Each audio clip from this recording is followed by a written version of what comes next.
سال میں نے صرف 2 سال صرف میں نے امام جعفر صادق کی خدمت میں گزارے. فرمائے 2 سال اگر مجھے نہ ملتے تو میں ہلاک ہو جاتا. آپ اندازہ لگائیے امام اعظم ابو حنیفہ رحمۃ اللہ علیہ جیسا امام وہ کس پر ناز کر رہا ہے, کس کے پر ناز کر رہا ہے؟ نام چل پڑا ہے اس بلد پاک کا. یہ اہل بیت کا شہر ہے, اہل بیت کا شہر ہے. میں تو ضمن ایک بات رکھتا ہوں, حضرت شاہ عبد العزیز محمد دہلوی علیہ رحمت نے شیعت طرف کرتے ہوئے کتاب لکھی مفاہیم شریف, اس کے اندر آپ نے بڑی پیاری بات لکھی ہے. مزاج رحمت آپ نے دیکھا ہے, ابھی ادھر کعبہ جانا نا تو اس جگہ پر جا کر یہ روایت کی یاد کرنا تو اور روحانی چاہیے. مزاج رحمت کے سامنے امام اعظم ابو حنیفہ بیٹھے ہوئے.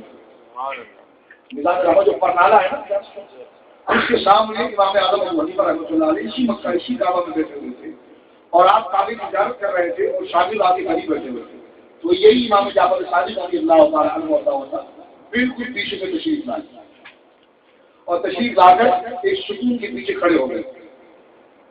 جہاں پر مکانات بنے ہوتے تو کسی مکان کی آڑ میں کسی ستون کی آڑ کھڑے ہو گئے کہ میں دیکھوں تو صحیح امام اعظم میرے نانا کا دین کیسے بیان کرتا ہے, میرے نانا کا دین کیسے بیان کرتا ہے.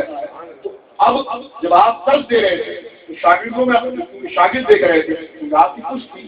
تو شاگردوں میں جب دیکھا امام جعفر صادق اور امام باقر کا لفظ بھی باقر ہے. باقر اس عالم کو کہا جاتا ہے کہ اس کے علم کا رتی برابر بھی کسی کے پاس نہ ہو. تو امام باقر اور امام جعفر صادق رضی اللہ تعالیٰ عنہما یہ اہل بیت وہ عظیم ائمہ میں سے گزرے ہیں کہ پورے جزیرہ عرب اور پوری دنیا علم اسلام کے اندر ان کا ہم اللہ جب امام اعظم جیسا ان کی جوتیوں میں بیٹھ رہا ہے, آپ اندازہ لگائیے کہ جہاں امام اعظم ابو حنیفہ جیسا ان کی جوتیوں کو اٹھا کے شخص سمجھ رہا ہے تو اور کون ان کے علم کا مقابلہ کرے اور کون ان کے علم کے مقابلے پر آئے گا. تو حضرت امام اعظم کو درس دے رہے ہیں تو سامنے جو لوگ بیٹھے ہوئے تھے تو شاگردوں کی نظریں ادھر ادھر ہونے لگی. تو آپ نے شاگرد کی توجہ دیکھی کہ یہ پیچھے دیکھ رہا ہے. اچانک آپ نے نظر گھما کر دیکھا تو امام جعفر صادق رضی اللہ عنہ کی چھوی نظر آئی. تو جیسے آپ کو احساس ہوا کہ امام جعفر صادق پیچھے کھڑے ہیں تو آپ کھڑے ہو گئے, اور کھڑے ہونے کے ساتھ آپ کا کبھی تاری ہو گئی اور آپ کی آنکھوں سے داروں قدار آنسو جاری ہو گئے. فرمایا حضور مجھے پتا نہیں تھا کہ آپ تشریف لے آئے ہیں, ورنہ مجھے اگر پتا ہوتا کہ آپ آ چکے ہیں تو میں بیٹھا ہوا آپ کو نہ ملتا بلکہ کھڑے ہو کر آپ کے استقبال میں. یہ اہل بیت کا ادب ہے امام اعظم اور یہ شان علمی ہے اور شان جلالت ہے حضرت امام جعفر صادق رضی اللہ تعالیٰ عنہ. اب یہ ساری بات آپ نے سنی امام جعفر کے بارے سے. اب پیچھے آ جائیں. ہم انسان ہم بنے ہیں انسان. ہمیں انسان اس لیے کہا جاتا ہے کہ ہم نے ایک محبت ہے ہماری روح کے اندر, ہمارے جسم میں کہیں نہ کہیں ایک محبت رکھی ہوئی ہے اور وہ پورے جسم کو چلاتی ہے. اس لیے ہمیں انسان کہتے ہیں اور انسان خود سے بنا ہے. اور وہ محبت کس کی ہے؟ اللہ کی. اب ہندو بھی ہو وہ بدھ کو اس لیے نہیں پوچھ رہا کہ بدھ اس کو بلا رہا ہے, یہ خدا ہی کی محبت اس کو تڑپا رہی ہے. ابھی کوئی رہنما نہیں ملا یا رہنما ملا تو اس کو سمجھ نہ سکا اور چلا گیا بدھ کے پاس. تو یہ بدھ کے سامنے جو سر جھکا رہا ہے, یہ جو سر جھک رہے ہیں اس کے, یہ وہ محبت تڑپ رہی ہے جس کو قرار دینے کے لیے کبھی وہ بدھ کے پاس جاتا ہے, کبھی گائے کے پاس جاتا ہے, کبھی پتھر کے پاس جاتا ہے. یہ تو خدا نے ہم پر کرم کر دیا کہ ہمیں اس محبت کو سداوار بنانے کے لیے, کمال تک پہنچانے کے لیے ہمیں اس کے صحیح حامی جناب محمد علی مل گئے کہ ہم آج اس سر کو لے جا کے کعبے کے سامنے سناتے ہیں کہ ہمیں اس محبت کا وہ کہ اصل نشہ جو ہے وہ اللہ رب العزت کا, اللہ رب العزت کی معرفت ہے, وہ ہمیں مل گئی. تو انہیں معرفت نہ مل سکی یا معرفت جب ان کے سامنے آئی انہوں نے اپنی جہالت سے شیطان نے انہیں قبول کرنے نہ دیا. لیکن آج جو یہ بتوں کے سامنے سر جھکا رہے ہیں, یہ اندر کی محبت انہیں تڑپا رہی ہے. ورنہ کسی کیا ضرورت ہے کہ کھڑا پتی آدمی ہو مندر میں جا کر ہاتھ پھیلا دے. اس کے بعد گاڑی کی نیچر انسان آپ اندر اترے, میں بھی اپنے اندر اترتا ہوں, ایک اپنے اندر کٹولے. کیا ضرورت ہے کسی کی؟ کیوں ہم مذہب کے پابند ہوتے ہیں؟ کیوں ہم اپنی محبت اپنی عقیدت کو لے جا کے نشاور کر دیتے ہیں؟ ہندوؤں میں بھی دیکھیے, غیر مسلموں میں بھی دیکھیے, خراب پتی لوگ اولاد ان کے پاس ہے, خوبصورتی ان کے پاس ہے, حسن ان کے پاس ہے, دنیا کی ساری نعمت ان کے پاس ہے. پھر بھی جب دل بے قرار ہوتا ہے تو روڈ کے پاس نہیں جاتے, اپنے بھگوانوں کے پاس چلے جاتے. کیوں؟ اس لیے کہ انسان کے اندر ایک محبت ہے جس کا قرار صرف خدا کے تصور سے ملے گا.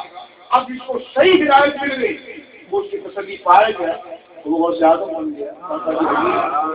اور جسے وہ راز محبت تو ملی, محبت تو سب کو ملی ہے, مجھ کو ملی ہے, وہ تو ملی ہے اس لیے کہ اللہ نے ہمیں اپنی عبادت سے پیدا کیا, اور عبادت بغیر محبت کے نہیں ہوتی ہے. اب وہ عبادت بغیر معرفت کے نہیں ہوتی. اور کسی کا پہچان, اللہ نے فرمایا ہم نے انسان کو پیدا کیا اپنی عبادت کے, اور آپ کسی کی عبادت کو جب کریں گے نا جب اس کا پتہ ملے گا, اور کسی کا پتہ تو جب پوچھیں گے نا جب آپ کو اس سے پیار ہوگا, آپ کو اس سے پیار ہوگا.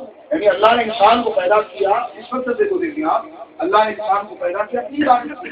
تو عبادت بغیر اس کی معلومات کی نہیں ہو سکتی, اور کسی کی معلومات کو آپ جب لیں گے جب آپ کو اس سے پیار ہوگا, جب کوئی آپ کو اس سے غرض ہوگی. تو یہی وہ محبت ہے جو بندے کو گھماتی ہے, یہی وہ رب کی محبت ہے, یہی وہ توحید اور خدا کی محبت ہے, یہی وہ رب کا کلمہ کن ہے کہ جو رب نے ہمارے جسموں میں داخل کیا ہے, جس کو نفخت فیہ من روحی, آدم میں ہم نے روح کو روح دیا ہے, اور یہی وہ روح ہے.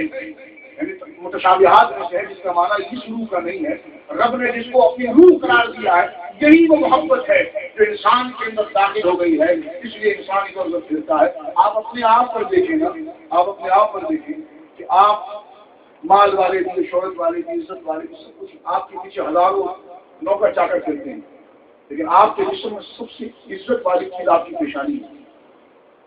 جب آپ کا دل اپنے خالق میں تڑپتا ہے تو آپ کی عزت والی سب سے بڑی چیز لے جا کر سامنے نشاور کرتے, آپ آلود کر دیتے, آپ آلود کر دیتے. یہ کیا چیز ہے؟ تو اس کا زاویہ حضور نے صحیح بتایا, فرمایا کہ ایک سامنے تم اپنی افتخار والی چیز, اپنی عزت والی چیز جو تمہاری پیشانی ہے, اس کو ہر اہل غیر کے سامنے نہ جھکاؤ, بلکہ اس کے سامنے جھکاؤ جو تمہیں کل کہہ کر وجود میں لاتا ہے, کل کہہ کر وجود میں لاتا ہے. اس لیے علماء کی دو جماعتیں, ایک قیام کو افضل کہتی ہے, ایک سجدے کو افضل کہتی ہے. جو سجدے کو افضل کہتی ہے ان کا نظریہ یہ ہے کہ سجدہ نماز میں سب سے افضل ہے. بعض علماء کہتے ہیں نہیں, قیام سب سے افضل ہے, دونوں کے دلائل کی جگہ پر ہے. لیکن میں یہاں پر یاد کروں جو سجدے کو افضل کہتے ہیں وہ کہتے ہیں اس سے بڑی انتہائی, اس سے بڑی عاجزی نہیں ہے کہ انسان اپنا مکمل گھٹیا ہونا ثابت کر دیتا ہے کہ مولا میری سب سے بڑی عزت میرا سر ہے, میری پیشانی ہے, وہ میں تیرے سامنے خاک آلود کر دیتا ہوں. جب میں نے اپنی عزت کو خاک آلود کر دیا, کیا مطلب میری نظر میں تیرے سے بڑا کوئی عزت دار نہیں, میری نظر میں تیرے سے بڑا کوئی عزت دار نہیں. یہ توحید کی قیاس ہے کہ جتنی بڑھتی ہے تو بندے کو اتنا وہ پھیلاتی ہے, لے جاتی ہے. تو میں عرض کر رہا تھا کہ ہم انسان ہیں. تو امام جعفر صادق کے پاس ایک شخص آیا, اس نے امام جعفر کو پوچھا کہ خدا ہے, تو ہم نے فرمایا ہاں ہے. تو میں کیسے معلوم کہ خدا ہے؟ اب دیکھو اس محبت کو سمجھنے کی, تو اندر کا انسان آپ سے کبھی راتوں میں بات کرتا ہو, آپ پریشان لیٹ گئے, آپ پر کوئی پریشانی آ گئی, مال سے بھی آپ اس پریشانی کو دور کر سکتے ہیں. یعنی کسی کو آپ نے پیسہ دینا ہے, یہ کسی نے آپ کو دھمکا دیا ہے, یہ کوئی اور مسئلہ ہوگا, یا یہ تو دشمنی کی بات ہے, جو کوئی کہہ رہے تھے خوف کی بات ہے. میں محبت کی بات کرتا ہوں.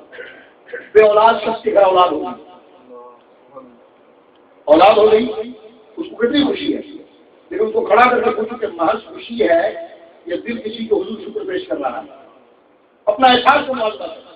ایک بندہ کاروبار کی طرف جاتا ہے, ہم اپنا معاملہ کریں, کاروبار کی طرف ہم جاتے ہیں, محنت کر کے ہم نے کاروبار کو حاصل کر لیا, پیسہ لے لیا, پیسہ مل گیا, لیکن وہ محبت پورا دل اس طرف نہیں جا رہا, دل کا ایک ذرہ اس طرف جاتا ہے, اور 99 حصہ